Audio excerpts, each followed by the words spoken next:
Hello everyone, it's me Umair. Welcome to the second video on USAT preparation. अभी तक मैंने आपको बताया कि क्वेश्चंस किस तरह के आते हैं, जिसमें मैंने आपको बताया था वर्बल रीजनिंग के क्वेश्चंस, क्वांटिटेटिव रीजनिंग के क्वेश्चन और एक ऐसे लिखने के लिए आता है। अच्छा, HEC आपसे क्या एक्सपेक्ट कर रही है कि आपको वर्बल रीजनिंग से आपकी वो जज कर रहे हैं कि आपको रिटन टेक्स्ट कितना अच्छा पढ़ना आ जाता है या समझना उसे अच्छी तरह आता है, और दूसरी क्वांटिटेटिव रीजनिंग में आपके मैथ स्किल्स को जज किया जा रहा है, जबकि सब्जेक्टिव टाइप में जो आप ऐसे लिखते हैं वो आपकी राइटिंग पावर को देखना चाह रहे हैं। तो अगर आपको लिखना अच्छा आता है, टेक्स्ट समझना अच्छा आता है और आपकी मैथ स्किल्स अच्छे हैं, तो आप कैपेबल हैं पाकिस्तान की किसी भी अंडर ग्रेजुएट यूनिवर्सिटी में एडमिशन लेने के। क्वांटिटेटिव रीजनिंग के क्वेश्चंस में कुछ जनरीज के क्वेश्चंस आते हैं, जिसमें मैं आपको कुछ बताता हूँ, बाकी मैं आपको अगली वीडियो में बताऊँगा।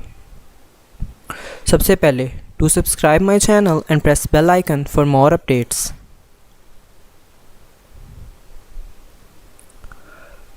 जी, तो पहला हमारे पास जो टाइप है क्वांटिटेटिव रीजनिंग में है वो मीन एवरेज के क्वेश्चन आते हैं। मीन एवरेज, मीन क्या होती है?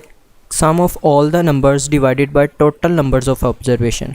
हमारे पास कुछ डाटा आएगा, उसका अगर हमसे पूछा जाए कि इसका मीन क्या होता है, तो उसका मीन होता है वो पूरे डाटा का सम करें और जितने हमारे पास नंबर्स हैं उन नंबर्स पे डिवाइड कर दें, तो हमारे पास जो होता है मीन आ जाएगा। एग्जांपल देखते हैं, आपको अच्छी तरह समझ आ जाएगी। अब यहाँ पे उन्होंने हमें एक डाटा दिया गया है 2, 3, 5, 5, 6, 7, 9।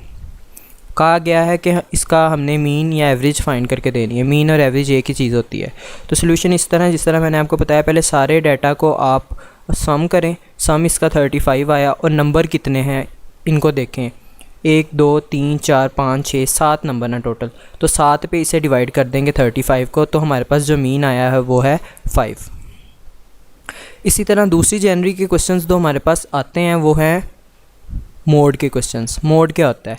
Mode is the number which occurs most frequently in are set of numbers. ठीक है, जो नंबर किसी भी सेट में, किसी भी नंबर्स के सेट में ज़्यादा मरतबा अकर हुआ होगा, ज़्यादा मरतबा आया होगा, उस नंबर को ही हम क्या कहते हैं? मोड कहते हैं। ठीक है, एग्जांपल देखते हैं। ये हमारे पास एक डाटा सेट दिया गया जिसमें हमारे पास कुछ नंबर्स हैं। हमें पूछा गया कि इसका जी मोड क्या होगा। तो मोड जो देखें आप कि कौन सा नंबर ज़्यादा मरतबा अकर हुआ है। 2 जो है यहाँ पे 3 मरतबा अकर हुआ है, और जो 4 है वो 2 मरतबा यहाँ पे आया है। तो लीड क्या कर रहा है? 2 कर रहा है। ठीक है, तो 2 is the number which is occurring 3 times. So mode क्या होगा? यहाँ पे 2 होगा।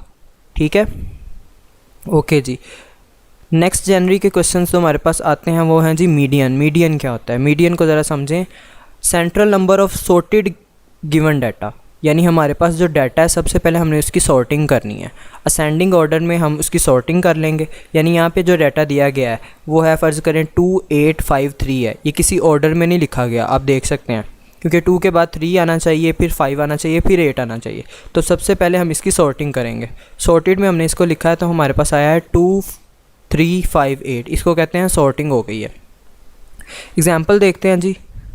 ये हमारे पास कुछ डाटा सेट दिया गया जिसमें है 2, 5, 1, 7, 4। तो पहली ट्रिक हमारे पास जो ज़हन में हमारे है वो है इसकी सॉर्टिंग करनी है। सबसे पहले अगर हम डाटा की सॉर्टिंग करेंगे तो हमारे पास इस ऑर्डर में डाटा आएगा। पहले 1 आएगा, फिर 2 आएगा, फिर 4, फिर 5, फिर 7। अब जो सेंट्रल नंबर होगा, मैंने कहा था कि वो मीडियन होगा। ठीक है, यहाँ पे 4 जो है वो सेंटर में है, तो यहाँ पे मीडियन क्या है? 4 है।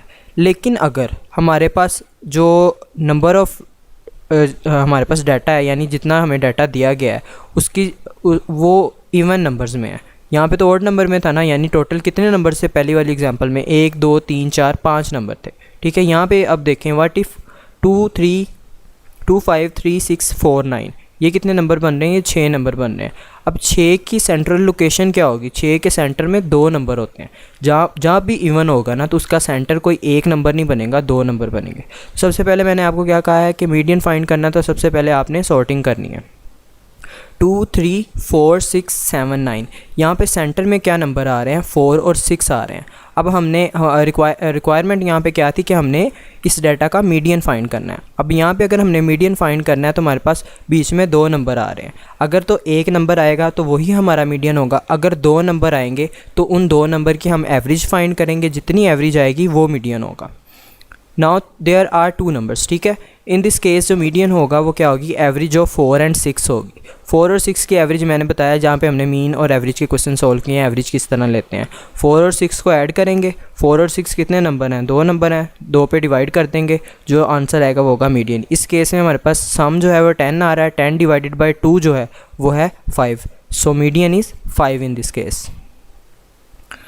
चलें जी, हमारी 4th जनवरी जो है वो है number of tiles needed to occupy. अच्छा, ये इसको समझेंगे किस तरह का क्वेश्चन आएगा। आपको टाइल्स का साइज़ बताया होगा, फ्लोर का साइज़ बताया होगा, पूछा जाएगा कि कितनी टाइल्स उस एरिया में लगेंगी, ठीक है। तो इसमें ट्रिक ये है कि आपने यूनिट्स जो है ना वो सेम रखने हैं, यानी हमारे पास जो डाटा दिया गया होगा उसके हमने यूनिट सेम रखने हैं। और फार्मूला इसके लिए ये है area divided by tile size, यानी टाइल का कितना एरिया होगा, उसको हम कहेंगे कि नंबर ऑफ़ टाइल्स इतनी है। एग्जांपल देखते हैं, अच्छी तरह समझ आ जाएगी। How many tiles of 20 by 40 centimetre is required to cover a square area of 4 metre. यहाँ पे आप देखें जो ऊपर वाली टाइल का साइज़ है वो सेंटीमीटर में है और जिस एरिया पे हमने टाइलें लगानी है वो है 4 मीटर। तो मैंने सबसे पहली ट्रिक आपको यहाँ पे ये बताई है कि आपने इनका यूनिट सेम करना होता है।